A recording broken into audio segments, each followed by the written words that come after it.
Diploma agriculture भन्नाले एसई pass गरिसकेका विद्यार्थीहरूलाई दीक्षित पारी मध्यम वर्गको तालिम प्राप्त अनुभवी प्राविधिक तयार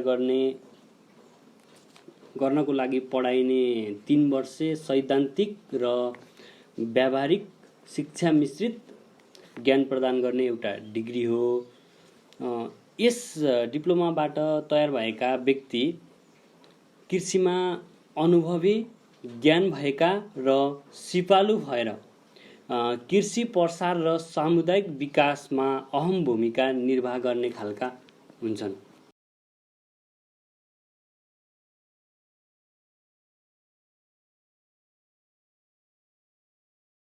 अब यो सञ्चालनको कुरा गर्दा चाहिँ यस कोर्स मध्यम कृषि प्राविधिकले नेपालको विभिन्न कृषिसँग सम्बन्धित क्षेत्रमा गर्नुपर्ने कामहरूको विवरणको आधारमा तयार गरिएको हुन्छ।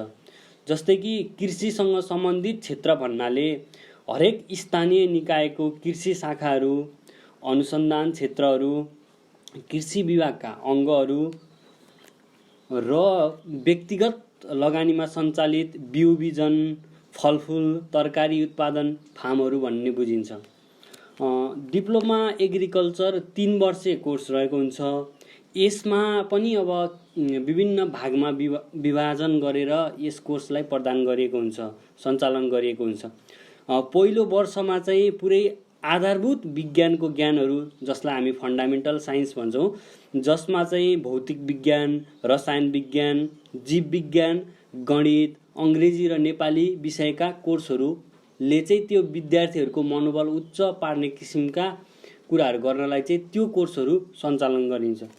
फेरि दोस्रो वर्ष चाहिँ कृषिका मुख्य अङ्गहरू माटो व्यवस्थापन र संरक्षण, सामुदायिक विकास, अनि त्यसपछि कृषिसँग सम्बन्धित तालिमहरू, कृषि प्रसार, यस्ता कुराहरूलाई चाहिँ बढी सिकाइन्छ। त्यस्तो कुराहरू चाहिँ सञ्चालन गरिन्छ। फेरि तेस्रो वर्षमा चाहिँ कृषिसँग सम्बन्धित विषयहरू र सिद्धान्तमा सिकेका कुराहरूलाई चाहिँ व्यवहारमा उतार्ने किसिमका सिपहरूलाई चाहिँ अझ बढी सिकाइन्छ।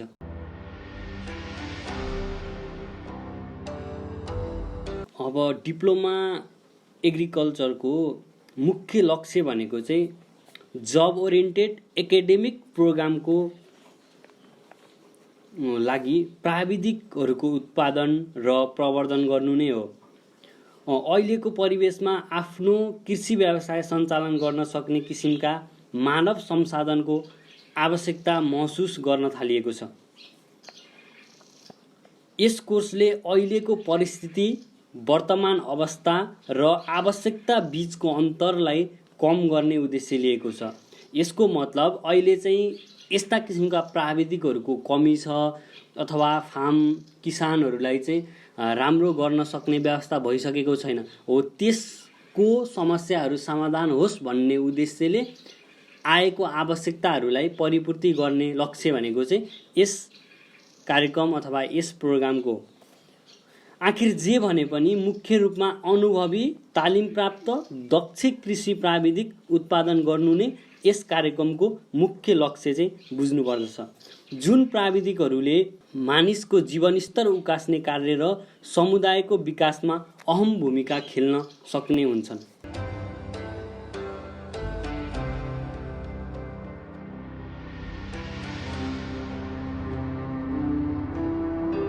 अब यस्तो लक्ष्य प्राप्तिको लागि चाहिँ के गरिएको हुन्छ भने यो कोर्स डिप्लोमा एग्रिकल्चर कोर्स तयार गर्ने र पढाउने क्रममा मुख्य लक्ष्यहरूलाई केन्द्रमा मानि काम गरिएको हुन्छ।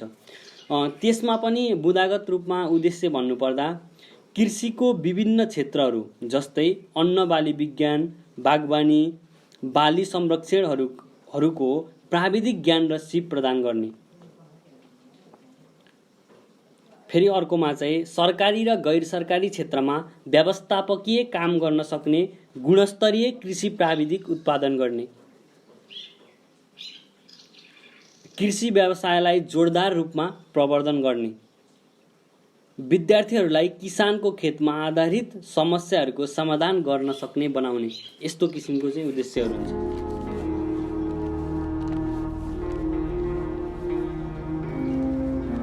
यस प्रश्नलाई महत्त्वपूर्ण दृष्टिबाट हेर्नुपर्ने हुन्छ र विश्लेषण गर्नु आवश्यक पनि छ।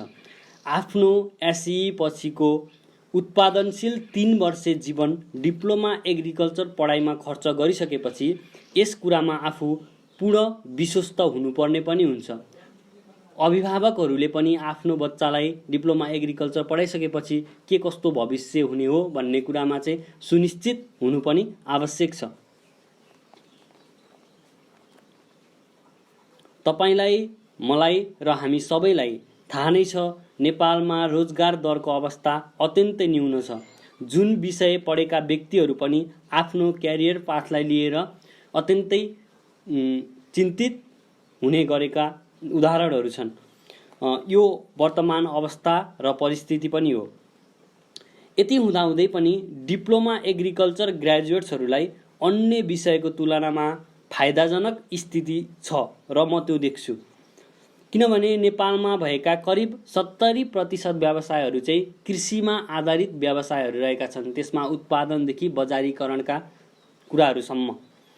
अनि फेरि नेपाल सरकारले पनि 2077-78 को बजेट प्रस्तुत गर्ने क्रममा नेपालको 753 वटै स्थानीय तहहरूमा चाहिँ प्रत्येक वार्डहरूमा चाहिँ कृषि प्राविधिकको व्यवस्था गर्नुपर्ने, कृषि प्राविधिकको आवश्यकता महसुस गरी त्यही किसिमको कार्यक्रम पनि तयार गर्दैछ।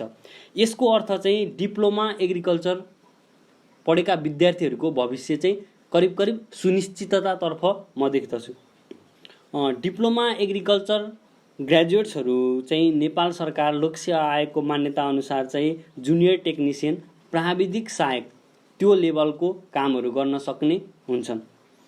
अनि अन्य प्राइभेट फार्महरूमा पनि आइएससी एग्रिकल्चर ग्रेजुएट्सहरूलाई विशेष प्राथमिकताका साथ राखिन्छ। उनीहरूको अनुभव र दक्षता राम्रो हुन्छ भन्ने विश्वासका साथ तिनीहरूलाई चाहिँ रिक्रुटमेन्ट गर्ने गरिन्छ। फेरि यस एकाडेमिक कोर्सको अर्को मुख्य कुरा भनेको चाहिँ यदि त्यसभन्दा माथि पनि पढ्न चाहने विद्यार्थीहरूलाई चाहिँ बिएससी एग्रिकल्चरको बाटो पनि खुल्ला गरेको हुन्छ। यस कोर्स पढिसकेपछि चाहिँ फेरि बिएससी एग्रिकल्चर पढ्न मन लाग्यो भने अथवा त्यस अनुसारै अगाडि बढ्न चाह्यो भने चाहिँ प्रत्येक विश्वविद्यालयहरूमा चाहिँ इन्ट्रान्स दिन पाउने कुराहरू पनि हुन्छ र यसले राम्रो किसिमको एउटा वातावरण तयार गरेको हुन्छ र कृषिको ज्ञानहरू चाहिँ पहिल्यै प्राप्त गरी बिएससी पढ्ने बेलामा चाहिँ धेरै सजिलो हुने हुन्छ।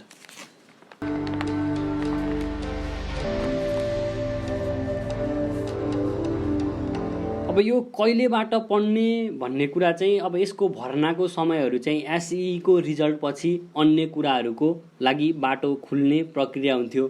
तर यस वर्ष भने कोभिड-19 को महामारीले गर्दा अब त्यो कुरा चाहिँ कहिलेबाट सम्भव हुन्छ भन्ने कुराहरू चाहिँ अब अहिले ठ्याक्कै भन्न सक्ने अवस्था छैन। त्यही पनि थप जानकारीहरूको लागि चाहिँ हामी गन्तव्य देखाउने प्रयास गर्छौँ। हामीसँग सम्पर्कमा रहनुहोला। हामी चाहिँ त्यो कुराहरूलाई अपडेट गराउने प्रयास गर्छौँ। हामी सामाजिक सञ्जालहरूमा यो कुराहरूलाई चाहिँ अगाडि बढाइरहेका पनि हुन्छौँ। हस्, धन्यवाद।